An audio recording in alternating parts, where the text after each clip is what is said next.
नमस्कार दोस्तों, welcome to market. क्या लगता है आज की इस वीडियो में हम डिस्कस करेंगे निफ्टी और बैंक निफ्टी का ईओडी सेटअप क्या है और साथ में डिस्कस करेंगे इंट्राडे में कौन से लेवल के ऊपर बुलिश और किस लेवल के नीचे बेयरिश देखना चाहिए। और साथ में आज हम ब्रेथ भी देखेंगे और उसके साथ साथ हम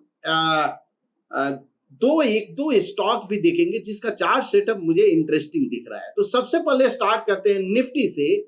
आज निफ्टी 246 पॉइंट नेगेटिव क्लोज दिया और bank Nifty 791 point negative close दिया। सो ये जो फॉल हुआ इसका रीजन हो सकता है, फंडामेंटल जो रीजन जो है ये एक दिख रहा है कि ईरान और इजराइल में युद्ध हुआ है, इसके चलते अनसर्टेनिटी, बिकॉज मार्केट को कुछ भी हो अनसर्टेनिटी पसंद नहीं है, चाहे ये पॉलिटिकल हो या जियो लेवल पे हो, कोई भी, यानी इसके अनसर्टेनिटी पसंद नहीं है।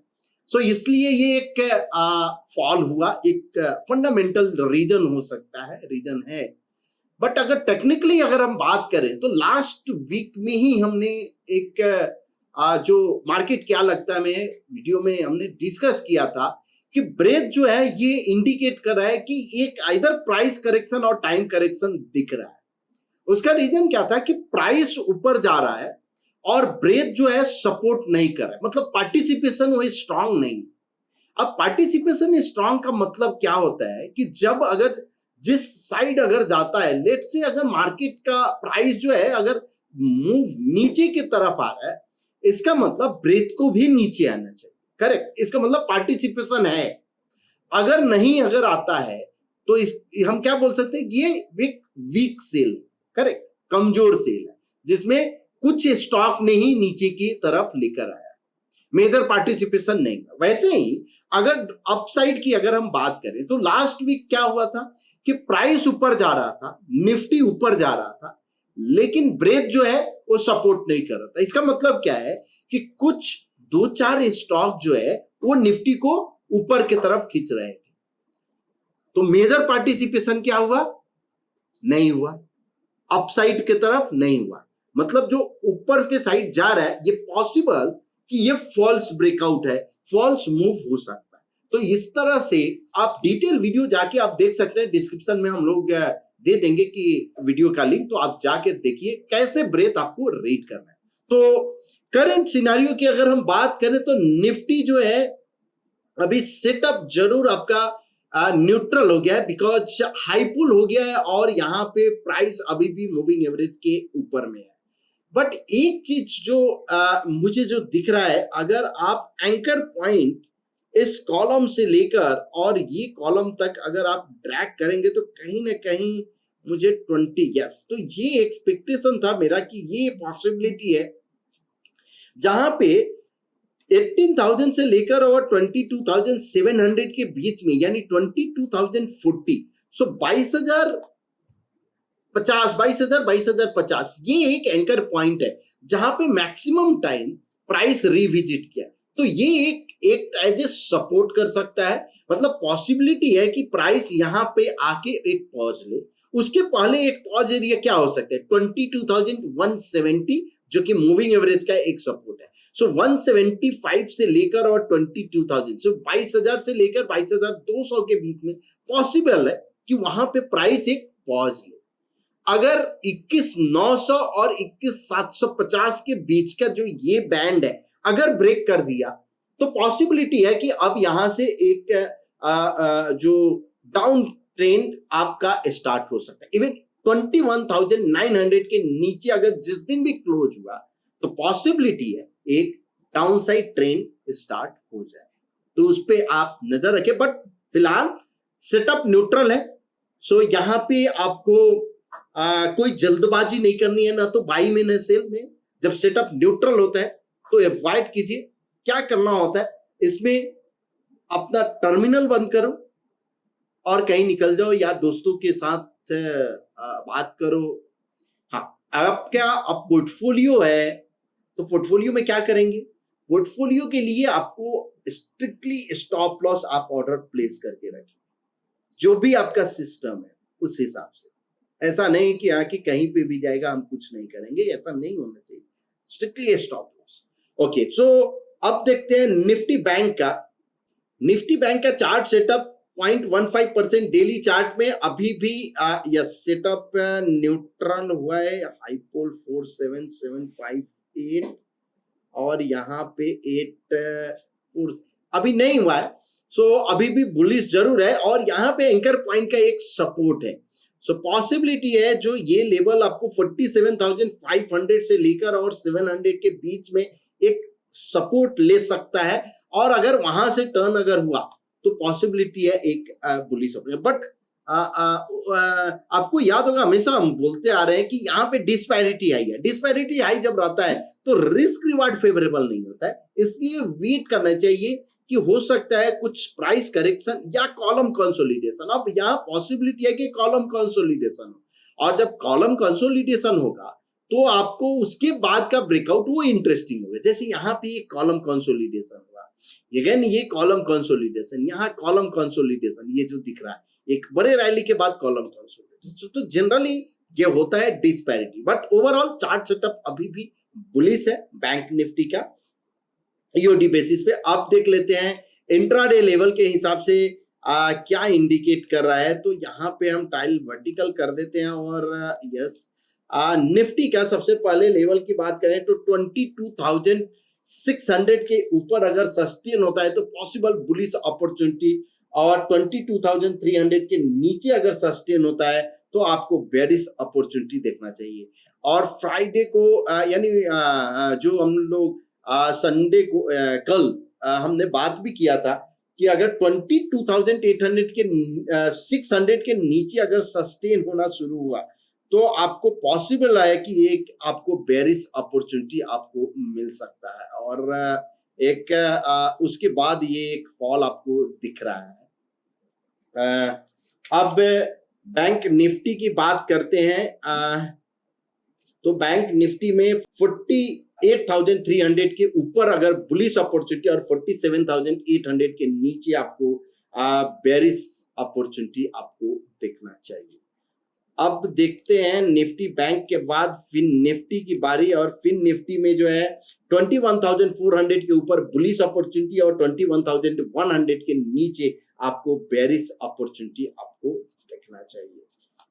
सेंसेक्स का लेवल के डिस्कस करते हैं तो 74,000 के ऊपर अगर सस्टेन होता है तो पॉसिबल बुलिश अपॉर्चुनिटी, और 73,500 के नीचे अगर सस्टेन होता है तो पॉसिबल बेरिश अपॉर्चुनिटी। अब गोल्ड की बारी, और गोल्ड एक अच्छे रनअप के बाद ये बेरिश जरूर दिया है और जो कि कंटिन्यू है, और हमने 72,000 के नीचे डिस्कस भी किया था कि अगर 72,000 के नीचे अगर जाता है, और वहां से एक बड़ा मूव उसके ऊपर में भी किया, और ये जो दिया है उसके बाद ये लेवल क्या है एक बार देख लेते हैं। 73,200 के नीचे जो है ये एक सेलिंग प्रेशर दिया, और वहां से ऑलमोस्ट 1000 पॉइंट का एक आपको 73,200 से 71,500 तक एक अच्छा खासा रैली है।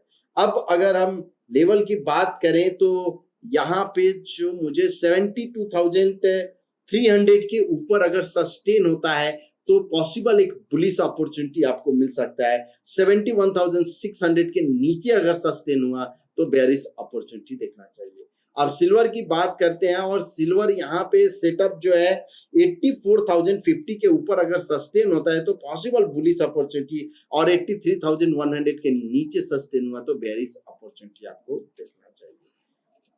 अब देखते हैं ओआई के हिसाब से क्या इंडिकेट कर रहा है। तो यहाँ पे 22,700 और 22,200 ये दोनों आपका है। सो 22,200 एक इंपॉर्टेंट सपोर्ट है और 22,700 इंपॉर्टेंट रेजिस्टेंस है। जब तक इस दोनों रेंज के बाहर नहीं जाता है तब तक आपको फ्रेश जो है आपको यानी ब्रेकआउट आप बोल सकते हो कि नहीं दिखेगा।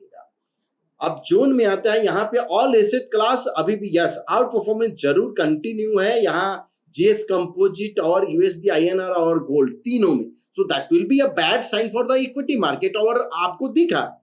लेकिन क्या ये यहाँ पे जब तक ये डीए स्मार्ट लाइन के नीचे नहीं आता है, और ये लेवल क्या है एक बार देखते हैं 21,899 मतलब 21,900 के नीचे जब तक क्लोज नहीं होता है तब तक आपको बहुत ज्यादा डरने की बात नहीं। हाँ, ये करेक्शन था जरूरी था, बिकॉज इस करेक्शन से आपका हेल्दी करेक्शन है और इससे एक प्राइस कंसोलिडेशन के बाद जब ब्रेकआउट अगर आएगा तो बहुत ही अच्छा आपको दिखेगा। तो बट ओवरऑल अभी भी कुछ खास क्लियर इंडिकेशन मुझे नहीं दिख रहा है। हाँ, सेटअप जरूर आपका न्यूट्रल हुआ है निफ्टी का, और यहाँ पे अगर ये ट्रेंड कंटिन्यू रहता है अदर एसेट क्लास का, then that will be a bad sign for the equity market. अब देखते हैं ब्रेथ का, और यहाँ पे ऐप में गए और आर जोन में ब्रेथ चार्ट करते हैं। यहाँ निफ्टी 50 का सब पहले देख लेते हैं और स्कैन किए, क्या आज का जो फॉल है उसमें पार्टिसिपेशन हुआ कि नहीं, तो ये देखना बहुत ही जरूरी है।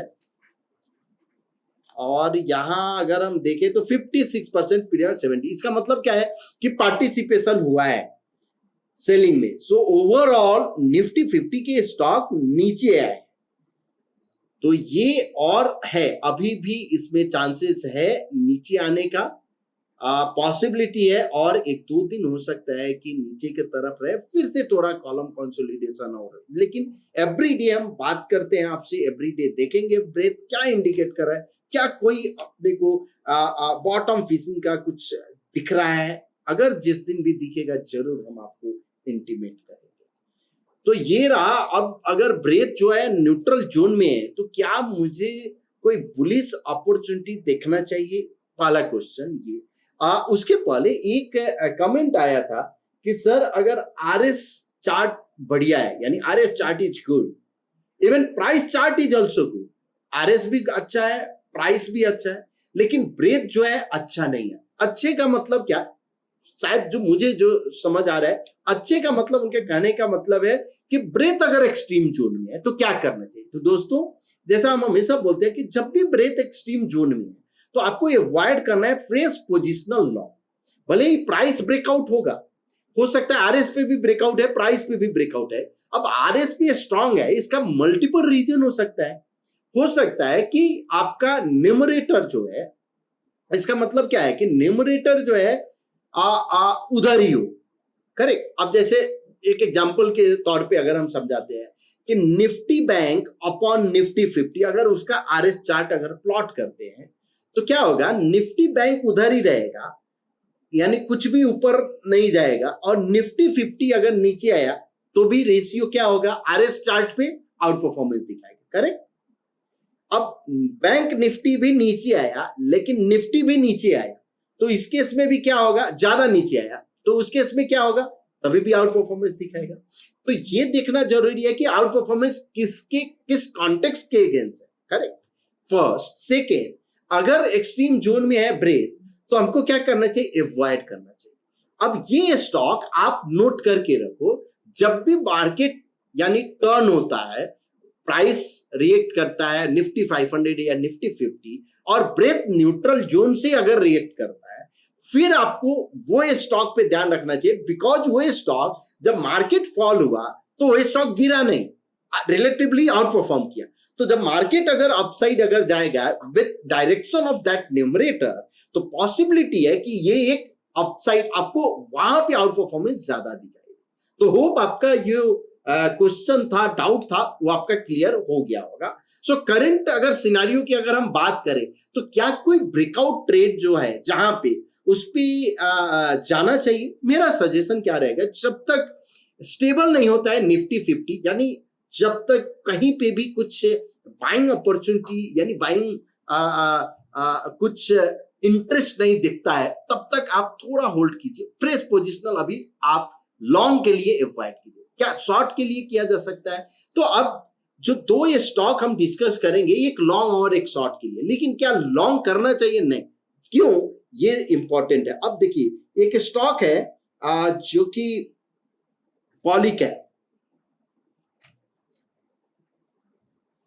पॉलीकैब अगर स्टॉक अगर आप देखो, ये 2023 की कंसोलिडेट हुआ और उसके बाद ये ब्रेकआउट की तरफ जा रहा है। 5320 के ऊपर अगर सस्टेन होता है, क्लोज होता है, नॉट सस्टेन, क्लोज होता है, तो पॉसिबिलिटी है एक इसमें अपॉर्चुनिटी आपको मिलेगा। अब पैटर्न फेलियर लेवल 5230 है ये, लेकिन क्या अगर यहां पे अगर निफ्टी अगर थोड़ा ठहराव होता है, बाइंग इंटरेस्ट दिखता है और फिर अगर ये ब्रेकआउट होगा तो ये आपके रडार पे रहना चाहिए।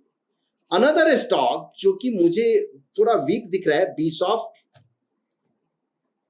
ये स्टॉक अगर आप देखो यहां पे एक 100% पोल फॉलो थ्रू भी फॉर्मेशन हुआ है, ब्रेकआउट दिया है, 100% पोल का फॉलो थ्रू भी है, डाउनसाइड पॉसिबिलिटी है ये कॉलम से, यानी 580 तक पॉसिबल है, 680 और 638। पैटर्न फेलियर लेवल थोड़ा ऊपर में है, 740 का है, बट कहीं पे भी कोई पुलबैक अगर आता है that will B an opportunity कि आप वहां अगर देख सकते हो, बट वीक मुझे दिख रहा है ये स्टॉक। अब दोस्तों अगर हम कोई एक सेक्टर की बात करें तो ये जो फॉल हुआ तो उसमें जो मेटल सेक्टर है वो आउट परफॉर्मेंस दिखा रहा है, और मेटल में भी वेदांता और हिंडाल्को। तो अब आउट परफॉर्मेंस अगर दिखा रहे हैं तो क्या अगर जब भी अगर जो सेलिंग प्रेशर अगर कम हो जाता है, बाइंग इंटरेस्ट दिखता है, तो फिर हमें ध्यान रखना चाहिए उस मेटल सेक्टर में। मेटल सेक्टर में भी हिंडाल्को और वेदांता पे नजर रखना चाहिए, जो कि वहां पे अभी भी आउट परफॉर्मेंस दिख रहा है। सो होप आपको ये वीडियो पसंद आया होगा। अगर पसंद आया तो प्लीज अपने दोस्तों के बीच शेयर कीजिए, लाइक कीजिए एंड कमेंट कीजिए। Thank you so much.